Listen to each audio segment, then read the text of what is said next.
C'est bien, donc on pourrait ouvrir dans l'Évangile selon Matthieu, au chapitre 25. Matthieu, au chapitre 25, et on va lire à partir du verset 14. C'est une parabole que le Seigneur a mentionnée là. Donc on lit Matthieu 25 à partir du verset 14. Et l'on sera comme d'un homme qui, partant pour un voyage, appela ses serviteurs et leur remit ses biens. Il donna 5 talents à l'un, 2 à l'autre et 1 au troisième, à chacun selon sa capacité. Et il partit. Aussitôt, celui qui avait reçu les 5 talents s'en alla, les fit valoir, et il gagna 5 autres talents. De même, celui qui avait reçu les 2 talents en gagna 2 autres. Celui qui n'en avait reçu qu'un alla faire un creux dans la terre et cacha l'argent de son maître. Longtemps après, le maître de ses serviteurs revint et leur fit rendre compte. Celui qui avait reçu les 5 talents s'approcha en apportant 5 autres talents. Et il dit, « Seigneur, tu m'as remis 5 talents, voici, j'en ai gagné 5 autres. » Son maître lui dit, « C'est bien, bon et fidèle serviteur. Tu as été fidèle en peu de choses, je te confierai beaucoup. Entre dans la joie de ton maître. » Celui qui avait reçu les 2 talents s'approcha aussi, et il dit, « Seigneur, tu m'as remis 2 talents, voici, j'en ai gagné 2 autres. » Son maître lui dit, « C'est bien, bon et fidèle serviteur. Tu as été fidèle en peu de choses, je te confierai beaucoup. Entre dans la joie de ton maître. » Celui qui n'avait reçu qu'un talent s'approcha ensuite et il dit, « Seigneur, je savais que tu es un homme dur, qui moissonne où tu n'as pas semé et qui amasse où tu n'as pas fané. J'ai eu peur et je suis allé cacher ton talent dans la terre. Voici, prends ce qui est à toi. » Son maître lui répondit, « Serviteur méchant et paresseux, tu savais que je moissonne où je n'ai pas semé et que j'amasse où je n'ai pas fané. Il te fallait donc remettre mon argent au banquier, et à mon retour, j'aurais retiré ce qui est à moi avec un intérêt. Ôtez-lui donc le talent, et donnez-le à celui qui a les 10 talents, car on donnera à celui qui a, et il sera dans l'abondance, mais à celui qui n'a pas, on ôtera même ce qu'il a. Et le serviteur inutile, jetez-le dans les ténèbres du dehors, où il y aura des pleurs et des grincements de dents. » C'est tout ce qu'on va lire dans la parole de Dieu. Donc, si vous vous rappelez, la semaine passée, on avait regardé concernant la parabole des 10 vierges. Puis, on rappelle toujours que les enseignements que Jésus est en train de donner ici, ça a commencé au chapitre 24, après que ses disciples lui avaient posé des questions concernant la destruction de Jérusalem, concernant son avènement et de la fin du monde. Puis on sait que Jésus, dans le chapitre 24, a vraiment répondu à ses disciples. Puis on avait pu voir que ce chapitre-là, c'est surtout ce qui va prendre place à la fin des temps, dans la dernière semaine de Daniel, dans le temps de la tribulation et de la grande tribulation. Parce que quand Jésus nous parle de son retour, là, dans le chapitre 24, c'est surtout quand il vient à la fin pour établir son royaume sur la terre. Donc ça va se faire à la fin de la tribulation. On sait qu'avant que la tribulation commence, le Seigneur Jésus viendra dans les airs pour chercher son Église. Mais ensuite, il y aura ce temps de tribulation. Donc, on croit que la parabole des 10 vierges, puis même la parabole des talents, ici qui nous mentionne, c'est surtout pour ceux qui vivront dans ces temps-là, là, à la fin des temps, dans le temps de la tribulation. C'est surtout pour tous ceux qui vont professer d'appartenir à Dieu. Puis on sait que dans tous ceux qui professent d'appartenir à Dieu, on peut voir que même concernant le royaume des cieux est semblable à ça, là, ça comprend souvent ceux qui sont réels, ceux qui sont vrais, puis aussi ceux qui ne sont pas vrais. C'est pour ça que Jésus a dit dans Matthieu 7, « Ceux qui me disent « Seigneur, Seigneur » n'entreront pas tous dans le royaume des cieux, mais celui-là seul qui fait la volonté de mon Père qui est dans les cieux. » Donc, on peut voir que même dans toutes les dispensations, vous savez, les dispensations, il y en a 7 dans la parole de Dieu, puis dans chacune de ces dispensations-là, on sait qu'aujourd'hui, on est dans la dispensation de la grâce ou la dispensation de l'Église. Donc, encore aujourd'hui, vous savez qu'il y a toujours ceux qui sont réels, qui sont vrais, qui sont réellement nés de Dieu. Puis on sait que c'est seulement ceux-là vraiment qui sont vraiment ajoutés à l'Église en tant que l'Église universelle. Mais on peut voir quand même que dans la chrétienté ou dans l'Église aujourd'hui, il y en a qui peuvent professer, mais qui n'ont pas vraiment eu ce temps dans leur vie de la nouvelle naissance. Puis si vous remarquez aussi à la fin du chapitre 24, si vous vous rappelez, là, il avait parlé du fidèle serviteur, puis le serviteur infidèle.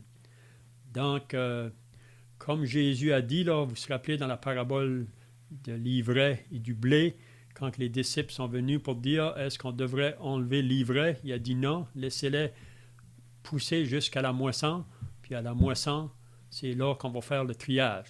Donc, ceux qui seront le blé seront ramassés pour amener dans le grenier, c'est-à-dire dans le ciel, puis ceux qui seront livrés seront ramassés pour être mis dans le feu. Donc, on va voir ça aussi dans la parabole ici. Mais qu'est-ce qu'on va voir ce soir? Puis, on peut aussi appliquer ça pour nous aujourd'hui. On peut l'appliquer dans toutes les dispensations, vraiment. C'est que quand que Dieu sauve les âmes, quand que des personnes se convertissent au Seigneur, le désir de Dieu, c'est qu'on puisse porter du fruit pour lui.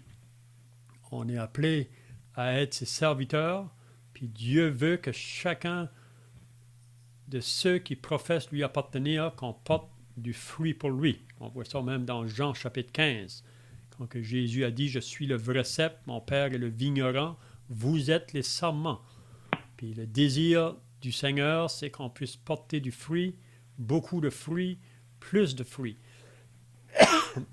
Donc, c'est ça qu'on verra ici dans cette parabole. Donc, la première chose qu'il faudra remarquer dans cette parabole qui parle d'un homme qui va partir pour un voyage. Donc, il faudra déterminer qui est cet homme-là que Jésus nous parle. Puis ensuite, avant de partir, il nous parle à propos de ses serviteurs. Donc, qui est-ce que les serviteurs représentent? Puis aussi, qu'est-ce qu'on remarquera? Que cet homme-là qui va partir en voyage, il va remettre ses biens. Okay? Les biens, ça n'appartient pas aux serviteurs, ça appartient au maître. Mais il va leur confier ses biens. Puis qu'est-ce que le maître veut pour ses serviteurs? C'est quand que lui va être parti, il veut que ses serviteurs puissent rapporter avec ce qu'il leur confie. Puis si vous remarquez aussi au verset 15, il dit qu'il va confier des talents. Donc on dit des talents, c'est une somme d'argent, puis ça peut être assez une grande somme d'argent. Mais à un, il va confier 5, à un autre, il confie 2, à l'autre, il confie 1. Puis c'est bien de remarquer qu'est-ce qu'il dit, à chacun selon sa capacité. Donc, il ne va pas confier quelque chose à quelqu'un au-delà de ses capacités. Il confie selon les capacités de chacun. Donc, qu'est-ce qu'on verra ensuite? Que c'est ces serviteurs-là, donc on pourra regarder qui est-ce qui représente ces serviteurs-là, mais quand que le maître leur confie, là, lui qui n'a eu 5, ça dit qu'il en rapporte 5 autres. Ça veut dire qu'il a fait fructifier ça à 100%, si on peut dire. Le maître, il a confié 5, il en rapporte 5 autres talents. La même chose avec le deuxième, il en avait 2, il en a rapporté 2 autres, donc le 100%. Mais on voit le troisième, lui, sa manière de réagir. Donc, il faudra déterminer ce soir qui est-ce que le troisième serviteur représente. Donc, c'est très important, si on applique ça à nous aujourd'hui, que quand Dieu nous confie des biens, ça peut être en argent, ça peut être un bien dans la santé, ça peut être qui nous confie du temps, c'est qu'est-ce qu'on fait avec ce que Dieu nous confie. Puis il y a 2 autres paraboles dans la Bible qui peuvent beaucoup aller avec cette parabole ici. C'est dans Luc 16, si vous vous rappelez de l'économe infidèle, puis aussi dans Luc 19, quand il parle à propos à ceux qu'on a confié des mines. Puis c'est toujours la même pensée là. Donc, il nous confie des choses, puis qu'est-ce que c'est pendant que le maître est parti, qu'est-ce que c'est que nous, on va faire avec ces choses-là qu'il nous confie. Donc, c'est tout ce que je veux dire. Donc, si les frères ont des questions ou des commentaires à faire, il ne faut pas être gêné, il faut les faire. C'est ça qui aide beaucoup vraiment dans l'étude biblique.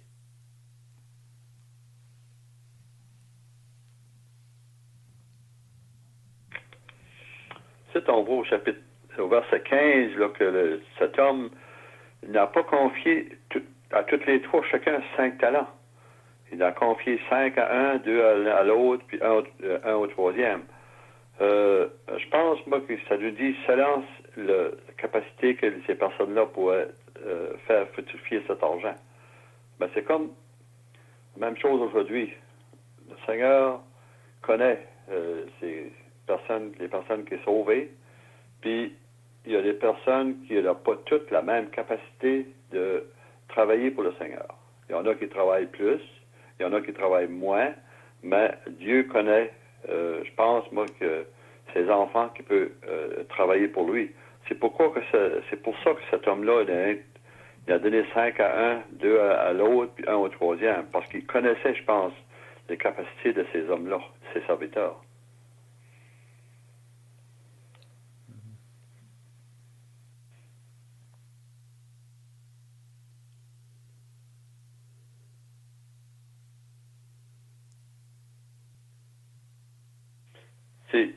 L'homme, c'est qui ça représente, Léon?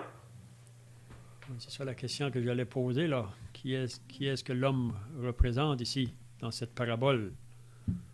Les frères ont des pensées, là?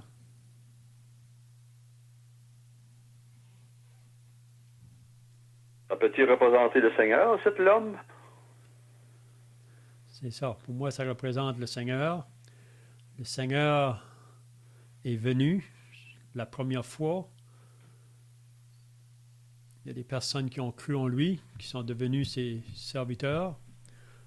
Puis le Seigneur a dit à ses disciples qu'il allait partir, mais qu'il reviendrait. Donc l'homme ici qui va partir pour un voyage, c'est vraiment le Seigneur Jésus quand il est parti de la terre pour retourner au ciel. Mais vous vous rappelez dans Jean 14 qu'il avait fait la promesse qu'il reviendrait. Puis quand il parle de son retour là, dans Jean 14, c'est vraiment son retour à la fin, quand il viendra pour établir son royaume. On l'attendait comme ça à la première fois. C'est ça que les Juifs attendaient vraiment, le Messie qui vient pour établir son royaume, qui va venir les délivrer du joug des Romains. Mais ils n'ont pas compris, pourtant les prophètes avaient parlé beaucoup à propos des souffrances du Messie, même de sa mort, mais on voit qu'ils n'avaient pas saisi ces vérités-là. Même pour les disciples, au début, il y avait de la misère à comprendre. Mais Jésus devait mourir, souffrir, mourir, mais qu'il ne resterait pas dans le tombeau, il ressusciterait le troisième jour, puis il a prouvé, quand il est apparu à ses disciples pendant 40 jours, mais ensuite, il est parti. Mais il a dit qu'il reviendrait. Donc ici, c'est vraiment l'homme qui part, mais avant de partir, il nous a confié des choses dans le but de le servir, là, des biens. Hein? Donc l'homme... Il a donné 5 à 1, 2 à l'autre, mais c'est au troisième là, je peux pas voir, moi, au troisième, ça se peut que c'en est un que le Seigneur connaissait qui allait pas travailler pour lui, au contraire, parce que c'est ça qu'il dit après ça, là. Serviteur inutile, je te dire d'être neuf dehors ou des pleurs, des graissements dedans, là. C'est qui ça serait le troisième? C'est-il que on sait que le troisième, je pense, c'est une personne qui n'est pas sauvée, hein? Oui, ce serait un faux professeur, hein? C'est ça. C'est ça. C'est vraiment le troisième pourrait représenter Judas. Vous vous rappelez que Judas a été appelé parmi les 12, mais il n'était pas vraiment vrai, il n'était pas réel, puis il fallait que ça se fasse selon les Écritures. Donc, c'est comme j'ai dit au début, dans chaque dispensation, il y a des personnes qui professent d'appartenir à Dieu. Mais dans ces personnes-là, il y aura toujours le vrai et le faux. On voit ça dans toutes les dispensations, vraiment. Donc, ici, on peut voir, là, quand il dit « cet homme qui va partir en voyage appelle ses serviteurs », on pourrait dire que les serviteurs, ça représente tous ceux qui professent d'appartenir à Dieu. Mais parmi eux, on peut voir, comme qu'on a vu à la fin du chapitre 24, vous vous rappelez, il y a le serviteur fidèle, il y a celui qui est infidèle, qui n'est pas vraiment vrai. Puis on peut voir ça dans nos jours aujourd'hui, puis ça va être toujours, puis dans le temps de la tribulation aussi, ça va se faire. Parce qu'on peut penser, comme tu dis, Léon, à Judas, là. Il a dormi avec le Seigneur, il a mangé avec le Seigneur, il a accompagné le Seigneur dans tous les miracles que le Seigneur a fait. Mm-hmm. Mais je pense, moi, que le diable avait choisi, là. Le diable avait choisi Judas pour qu'est-ce qu'il allait faire au Seigneur. Moi, c'est ça que je pense, là. Il l'a comme ciblé, là, on peut dire, là. On peut penser que Judas, il aimait plus l'argent que le Seigneur. C'est lui qui avait la bourse, qu'il appelle. Je pense que son cœur était plus là que pour le Seigneur.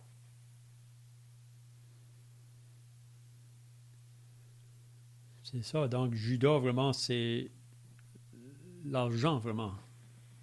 C'est là qu'était son cœur. On ne peut pas servir 2 maîtres, que Jésus a dit. On ne peut pas servir Dieu et l'argent. Il y a beaucoup d'autres dans la parole qu'on peut voir qu'ils ont fait des choix. Hein? On a l'exemple de Pilate.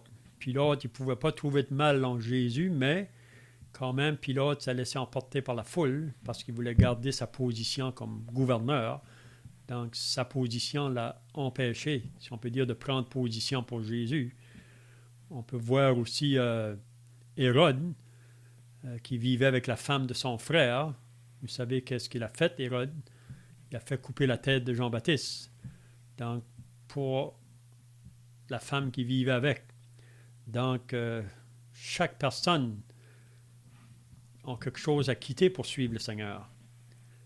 Mais c'est possible de faire profession qu'on appartient au Seigneur. Si vous lisez dans Jean chapitre 6, on voit que plusieurs disciples ont abandonné le Seigneur. Mais ceux qui l'ont abandonné, ce n'étaient pas des vrais pour moi.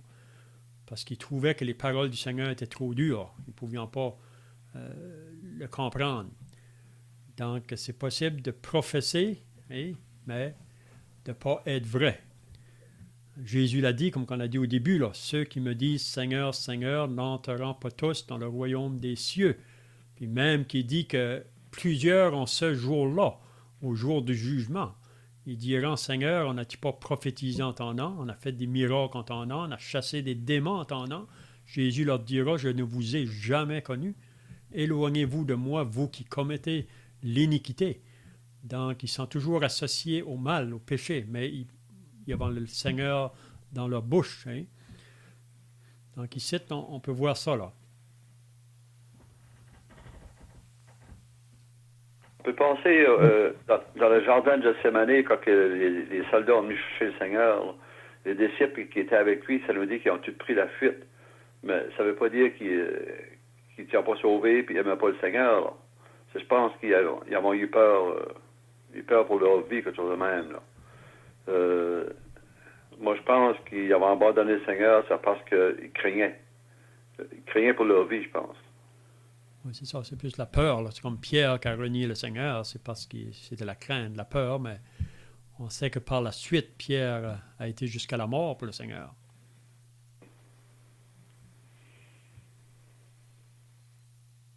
Est-ce qu'on peut voir là, en parlant des talents, qu'on aurait confié tant à un, tant à l'autre, puis tant à l'autre? Est-ce qu'on peut penser aussi dans la ligne de pensée, quand le Seigneur Jésus nous a sauvés, il dit « Allez et annoncez la bonne nouvelle au monde entier. » Mais si on a vraiment la vie, qu'est-ce qu'on a fait avec les choses que Dieu nous a données? Dieu nous a confié l'Évangile. Allez annoncer la bonne nouvelle. Est-ce qu'on peut comparer ça au talent?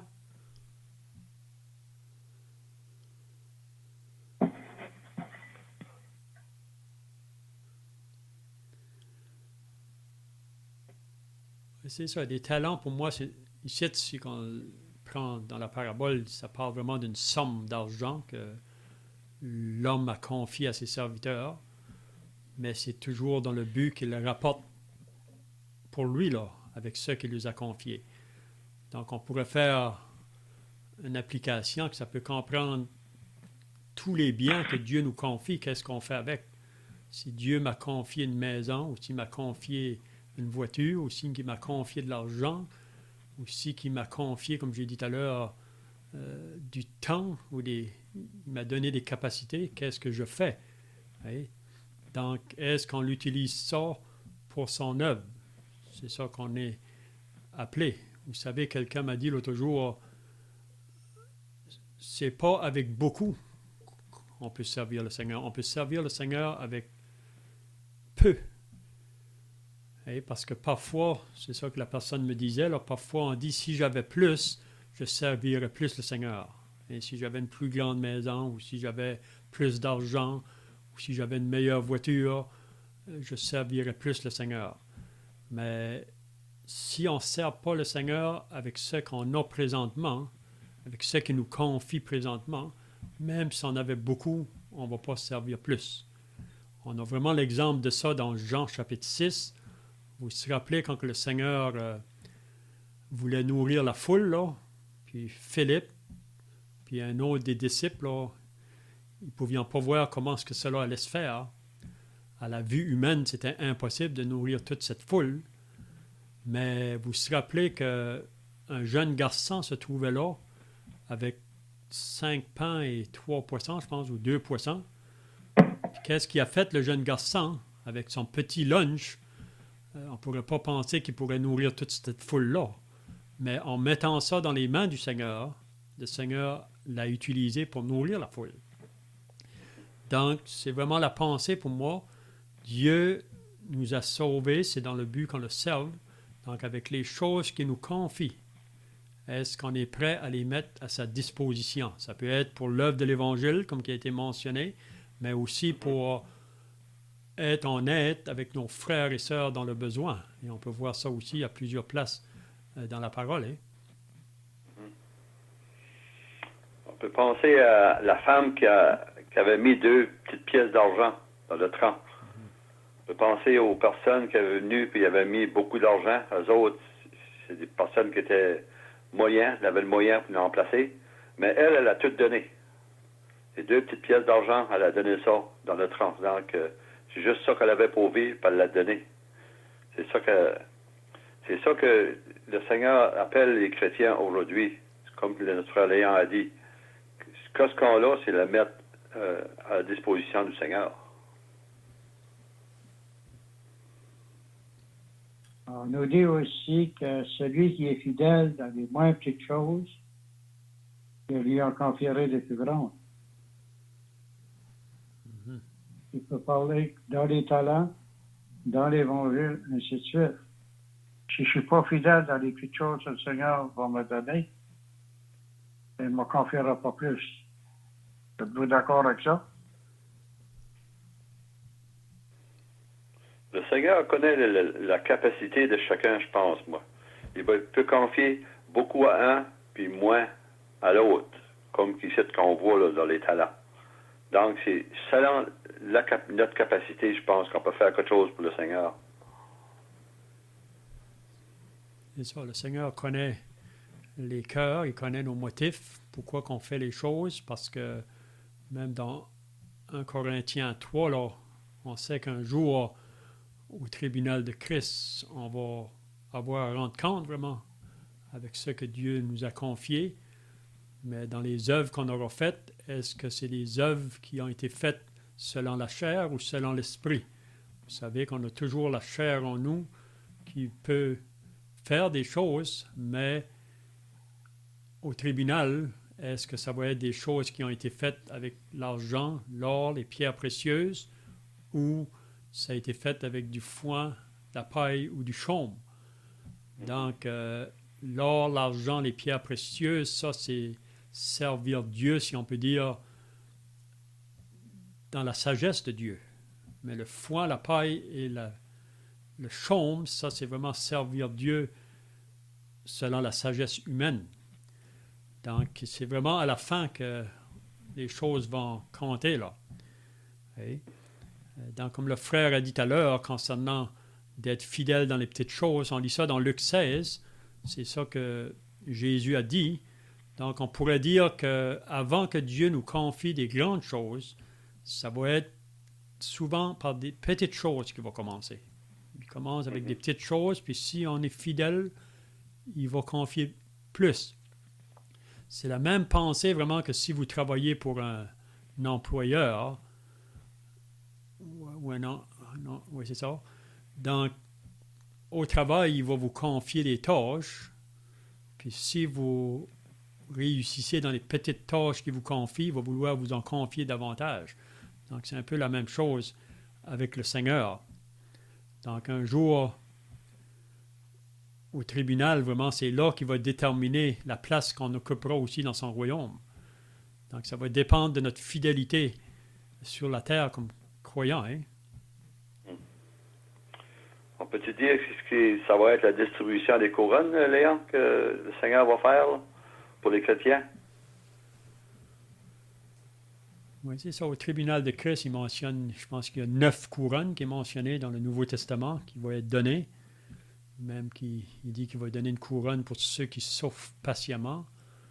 Il y aura une couronne pour ceux qui vont aimer son avènement. Il y aura une couronne pour ceux qui courent la course là, fidèlement jusqu'au bout. Parce que chacun de nous, on va tous manquer. La raison qu'on manque là, c'est parce qu'on a toujours la chair en nous. Voyez? Pour moi, qu'est-ce qui va compter? C'est la marche par l'esprit. C'est notre marche en communion avec Dieu, c'est ça qui comptera à la fin. Mais on va tous avoir des pertes. On aura aussi des récompenses, mais on aura aussi des pertes.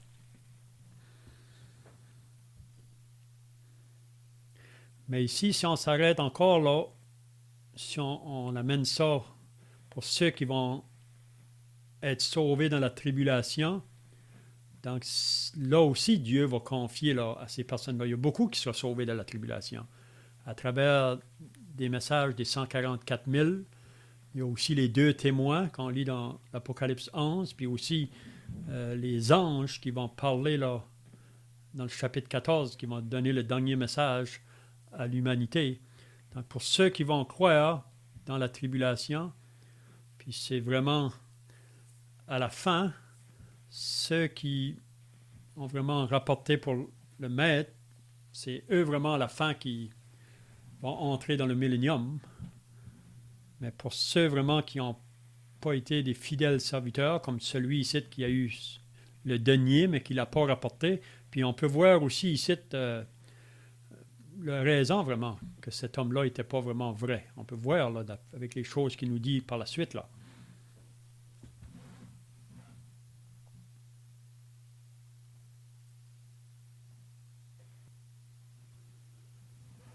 Comme le verset 18, là, c'est quoi ça peut nous parler, ça, là-dessus? Là? Quoi ça peut nous montrer, là? Qu'il allait faire un creux dans la terre puis cacher l'argent de son maître. C'est quoi que ça peut nous dire, nous montrer ça?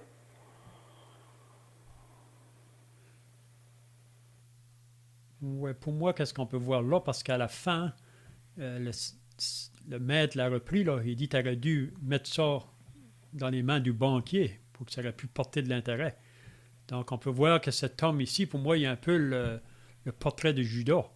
C'est que ce que le maître lui a confié, il voulait le garder pour lui-même. Il a voulu le cacher dans la terre. Oui? Puis, il y a une autre chose aussi qu'on voit de cet homme-là, ce qu'il dit à propos du Seigneur. On voit qu'il ne connaissait pas vraiment le Seigneur. Parce que ça dit au verset 24, là, celui qui n'avait reçu qu'un talent s'approcha ensuite et dit, Seigneur, je savais que tu es un homme dur.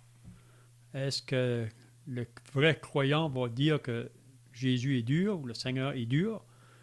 Je ne crois pas. Vraiment, même celui qui est réellement sauvé, c'est un plaisir de servir son maître. On le fait par amour. Ce n'est pas quelque chose qui doit être forcé. Ce n'est pas parce qu'on le fait parce qu'on a peur. Mais ici, on voit ici qu'il dit tu es un homme dur, même qui dit qu'il moissonne où tu n'as pas semé et qui amasse où tu n'as pas fané.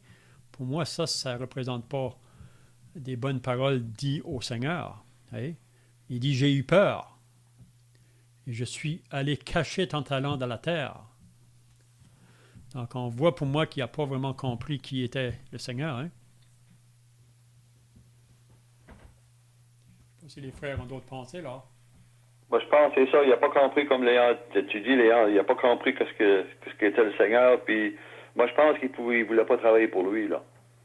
Il ne voulait pas travailler pour le Seigneur. Il gardait pour lui, je pense, mais il voulait travailler comme pour lui, pas pour le Seigneur.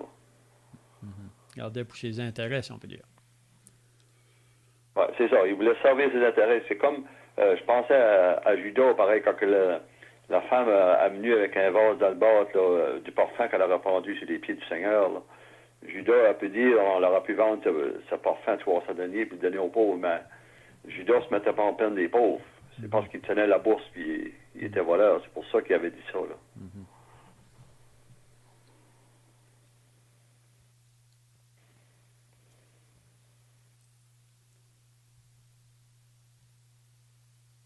Peux-tu nous dire quelque chose, Léon, sur le verset 29, là? C'est comme un petit peu difficile, ça, ce passage-là, là.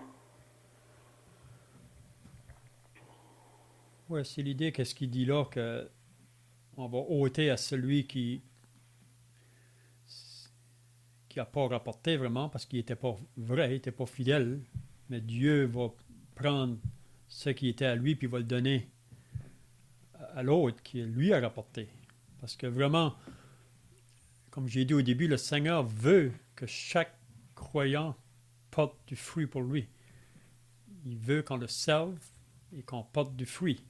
Puis comme on a dit au début, c'est toujours selon nos capacités, selon nos mesures, mais comme on lit dans Jean chapitre 15,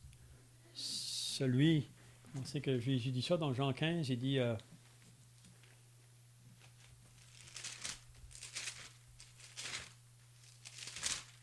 Jean 15, c'est un peu la même pensée aussi, là. Il va dire tout sarment qui est en moi et qui ne porte pas de fruit, il le retranche. Et tout sarment qui porte du fruit, il l'émande afin qu'il porte encore plus de fruits. Donc, c'est vraiment le désir du Seigneur qu'on porte du fruit. Puis, même on lit dans 2 Corinthiens 9, celui qui sème peu, moissonnera peu. Celui qui sèmera abondamment, moissonnera abondamment. Donc, la pensée là, que si on utilise ce que le Seigneur nous a confié pour son œuvre, tout Toutes les choses qu'il nous a confiées, on les met au service de son œuvre. Si on est fidèle, il va nous en confier davantage pour qu'on puisse donner davantage. Et c'est vraiment la pensée. Celui qui sème abondamment va moissonner abondamment. Et si on sème peu, donc, on ne va pas moissonner beaucoup. Et c'est ça qu'on peut comprendre. Puis comme j'ai dit, on va tout perdre pour moi à la fin. On aura toutes des pertes. C'est ça qu'il dit au chapitre 15, comme tu as dit, le verset 8, dans Jean chapitre 15, verset 8. Si vous portez beaucoup de fruits, c'est ainsi que mon Père sera glorifié. Donc, si on porte beaucoup de fruits pour le Seigneur, il va, comme on peut dire, qu'il va être content de nous autres, je pense. C'est ça. Puis comme j'ai dit tout à l'heure, le fruit qu'on peut porter, ça peut être dans l'Évangile, mais ça peut être aussi le service qu'on fait parmi nos frères et sœurs. On est appelé à se servir les uns les autres. Donc, c'est tout avec les biens qu'on possède qu'on fait ça. Donc, une âme gagnée à Dieu, là, c'est toute une valeur. Là. Hein? Il dit qu'il y a beaucoup de joie dans le ciel pour une seule âme qui se repent. Donc, gagner une âme à Christ, c'est une grande valeur pour Dieu. Donc, je vois que le temps est passé, là, moi que les frères ont d'autres pensées, là.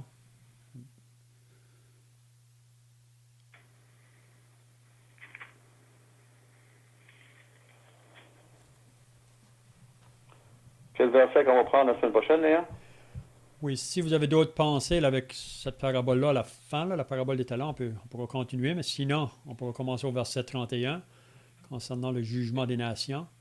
Ça, c'est un autre côté aussi qui va prendre place là, à la fin de la tribulation, juste avant que Jésus rentre dans son règne.